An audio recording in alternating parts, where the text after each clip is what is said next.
Indian സ്വാതന്ത്ര്യസമര പോരാട്ടത്തിന് കരിനിഴൽ വീഴ്ത്തിയ സംഭവമായിരുന്നു ദ്വിരാഷ്ട്രവാദം. വർഗീയ രാഷ്ട്രീയവും ദേശീയ രാഷ്ട്രീയ കാഴ്ചപ്പാടും നേരിട്ട് ഏറ്റുമുട്ടിയ കാലഘട്ടത്തിൽ ദേശീയ രാഷ്ട്രീയ കാഴ്ചപ്പാട് ഉയർത്തിപ്പിടിച്ച് മലബാറിൽ കോൺഗ്രസിന്റെ ആശയങ്ങൾക്ക് വേണ്ടി മരണപ്പെടുന്നതിന് തൊട്ടു മുൻപുവരെ അതിനെതിരെ പോരാടിയ വ്യക്തിത്വമായിരുന്നു മുഹമ്മദ് അബ്ദുറഹ്മാൻ സാഹിബിന്റേത്.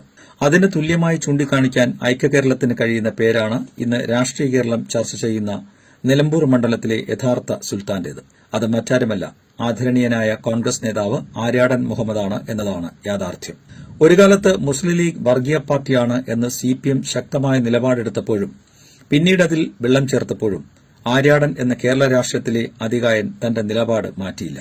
ലീഗിനേക്കാൾ തീവ്രമായ വർഗീയത പറയുന്ന INL ഇന്ന് കേരളത്തിൽ ഇടതുമുന്നണിയുടെ ഭാഗമായതിനും കാലം സാക്ഷിയായി.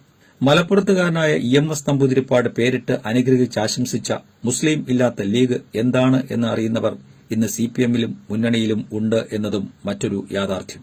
പറഞ്ഞു വന്നത് മുസ്ലിം ലീഗ് എന്നത് വർഗീയ പാർട്ടിയാണ് എന്നല്ല.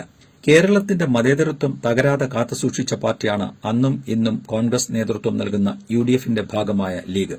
ബാബറി വിഷയത്തിൽ മുസ്ലിം ലീഗ് എടുത്ത നിലപാട് പോരാ, അതിനേക്കാൾ തീവ്രത വേണം, കേരളം കത്തണം എന്നാവശ്യപ്പെട്ടവരെ MV രാഘവന്റെ ബദൽ രേഖയെ തള്ളിയവർ തന്നെ വാരിപ്പുണരുന്ന കാഴ്ചയും കേരളം കണ്ടു. കേരളം കത്തിക്കാൻ നമ്പൂതിരിപ്പാട് നടത്തിയ പ്രധാന ആഹ്വാനവും മലയാളി ശ്രമിച്ചു. ഇത് മറ്റൊരവസരത്തിൽ തെളിവ് സഹിതം പറയാം. തീവ്രത കൂടിയവരുടെ തീവ്രത കുറയ്ക്കാൻ, അതായത് അണികളെ പറ്റിക്കാൻ നടത്തിയ പേരിടൽ കർമ്മത്തെയും ആര്യാടൻ അവഗണിച്ചു. പാണക്കാട്ടെ തങ്ങൾമാരല്ല, കേരളത്തിലെ മുസ്ലിങ്ങളുടെ ആത്മീയ നേതാവ് എന്ന നിലപാടിൽ അദ്ദേഹം ഉറച്ചുനിന്നു.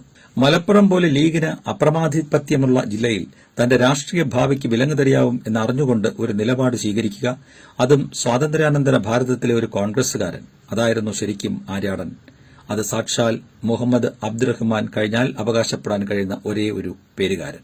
ഭൂരിപക്ഷ ന്യൂനപക്ഷ വർഗീയതകളെ ഒരുപോലെ അവഗണിച്ച, രണ്ടും നാടിന് ആപത്താണ് എന്ന് തിരിച്ചറിഞ്ഞ മുസ്ലിം വിഭാഗത്തിൽ നിന്നുള്ള അപൂർവം വ്യക്തിത്വങ്ങളിൽ ഒന്ന്. അബ്ദുറഹ്മാൻ സാഹിബിന്റെ ജീവിതം തന്നെ സ്വാതന്ത്ര്യസമര പോരാട്ടത്തിന്റെ ഭാഗമായി കൊത്തിവച്ചിരിക്കുന്ന ഒന്നാണ്.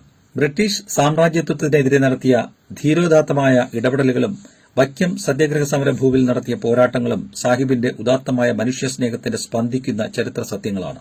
ധീരദേശാഭിമാനി മുഹമ്മദ് അബ്ദുറഹ്മാൻ സാഹിബിന്റെ ചരിത്രം എന്നും മതേതര കേരളത്തിന് ഉണർത്തുപാട്ടാണ് എന്നതാണ് യാഥാർത്ഥ്യം.